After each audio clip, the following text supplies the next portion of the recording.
रामजी, आपण जे मला आता प्रश्न विचारला तो प्रश्न अगदी बरोबर आहे की तरुणाई राजकारणामध्ये दिसत नाही किंवा सुशिक्षित तरुणाई राजकारणामध्ये दिसत नाही. त्या मागलचा फक्त आणि फक्त एकच तुम्हाला कारण सांगतो.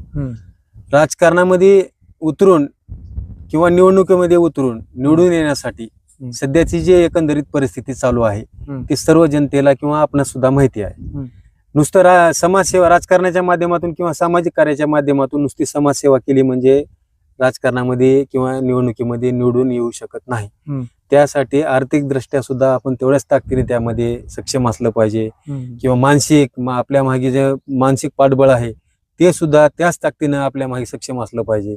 व जी निवडणुकीमध्ये जी यंत्रणा लागत असते ती पूर्ण यंत्रणा सुद्धा आपल्याकडे सज्ज असली पाहिजे.